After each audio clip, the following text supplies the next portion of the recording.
So we're only a few weeks into 2026, but it's already been such an eventful one for Star Wars news. The biggest update of course being that Kathleen Kennedy has finally stepped down. But because of this shift into the Filoni era of the Star Wars franchise, online discourse the last few days has been very strange. Maybe the strangest I've ever seen it in the few years I've been doing YouTube. For instance, it seems like for whatever reason, and this doesn't really seem linked to anything, but since about a week ago, hordes of Andor haters have been dominating Star Wars social media, telling fans like yours truly that we're wrong about the show and that somehow it's suddenly a bland and trash piece of garbage that isn't Star Wars. Now look, criticism of media is healthy, and I also understand there are still hundreds of thousands of Andor fans. But the timing of this seems really strange. Where were these people when the show came out? I found this overnight shift really puzzling, but at the same time I think since Kathy's announcement, fans who hadn't been interested in the franchise for a few years, maybe didn't watch the Disney Plus shows until relatively recently, have felt the urge to return. And then, and I kid you not, there are those already rooting for Dave Filoni to fail, and they're already saying he's ruined a franchise he's only been in charge of for 4 freaking days. What I'm saying is, and I've heard this from other content creators, it's been a wild experience.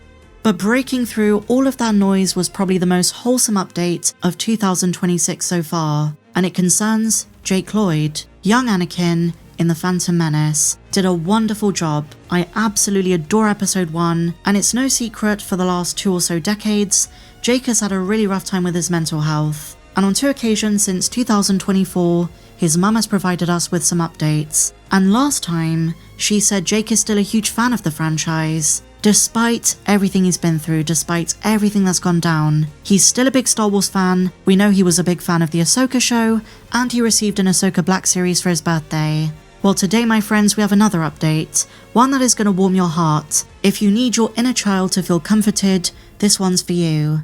Daniel Logan, young Boba Fett, and someone who is still very vocal in the fandom at conventions, at Star Wars Celebration and so on, met up with Jake. They had a conversation because they're friends, and he calls him his brother. You know guys, the world is a scary, insane, chaotic, and lawless place at the moment. The future is uncertain and we're living through scary times. But my goodness, does this feel like everything is alright in the universe, even just for a few moments. As we take this photo in, I just feel a certain catharsis, like everything's gonna be okay. And I want to give you some context to this. So you might be thinking, well, why would Daniel Logan be speaking to Jake Lloyd? What's the connection? Are they friends? They weren't even in the same Star Wars movie together, so what's going on? Well, let me explain. It was actually a year ago that Daniel Logan shared that he's friends with Jake, and their friendship goes all the way back to the early days of Star Wars Celebration.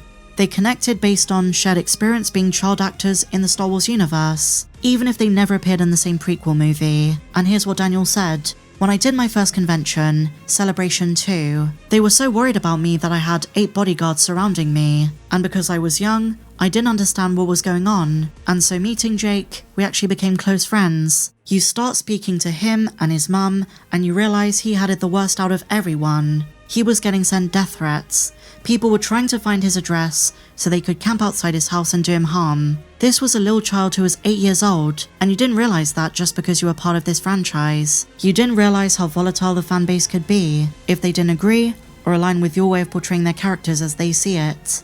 I started realizing that he started going through mental issues at an early age, and we didn't want to voice it, because at the time, you didn't voice mental health. That was the way it was back then. People didn't understand it the way they understand it today, and I think having the weight of all of that pressure upon you at such a young age, and then people being so malicious and threatening, at that age you don't understand why. You wonder, why is this happening to me? Why are these people being like this? It really took a toll on Jake. And then Daniel says, but I do have very close contact with his mum, and I keep saying, I'll protect him. But this is where things get very interesting, because Logan told Lloyd's mother about the way Celebration is today, the way the fandom has changed. He told her that children who grew up watching episodes 1 to 3 are now the adults, and they love Jake. They're the ones attending these conventions, spreading love, positivity, and not just for the films, but the actors as well. Look at the resurgence of Hayden Christensen.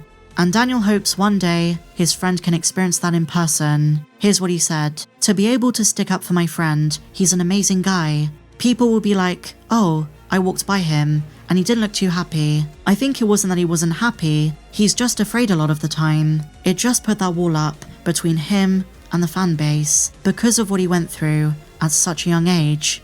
It's hard being a child actor. I've been grateful and thankful to Star Wars and Lucasfilm to continue to use me, because you have this huge high at such a young age, and then so often you're dropped, put back into the world to live your life. So where do you go from having this amazing high to then going to some of the deep dark lows? That's why I sympathize with Jake. I still love him, and I miss him. And for a long time, my friends, Daniel didn't see Jake. He only got updates from Jake's mum, so that makes this photo, a year on from the aforementioned comments, that much more special. Finally reunited with his friend, someone he considers a brother.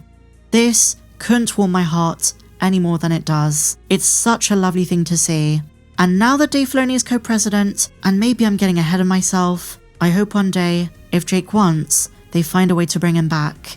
Just as a cameo, maybe an interview at Celebration, some kind of appearance that is lower stake. But I think Daniel is right. These days, the fandom has changed. Prequel love is in the air, and fans love Jake. He was a huge part of our childhoods. If you're a prequel kid, he was our first Anakin, before Hayden Christensen, and he deserves his moment to be loved, cherished, and embraced by Star Wars fans who appreciate his contribution and his performance. He's just as much Anakin as Hayden, and even as Sebastian Shaw. And this kind of comeback happened with Ahmed Best. He was Jar Jar Binks, was treated horribly, nearly, wasn't here with us anymore, but then returned as Kelleran Beck, and was embraced. And it's crazy to think how far we've come since 1999, at a time where Jar Jar was the most hated Star Wars character. Any mention of him is now viewed as nostalgic, which to someone 25 years ago would have been an absolutely insane proposition. There's literally a Jar Jar Binks comic coming out, based on demand, but it shows you how quickly fandoms change. And part of this newfound prequel appreciation might be due to how bad the sequel trilogy is perceived. George got the brunt of things back in the day, but now fans are like, well actually George's films weren't that bad. The prequel trilogy isn't as bad as we thought in retrospect. And just think back to 2024, just 2 years ago. The Phantom Menace's 25th anniversary was a huge event.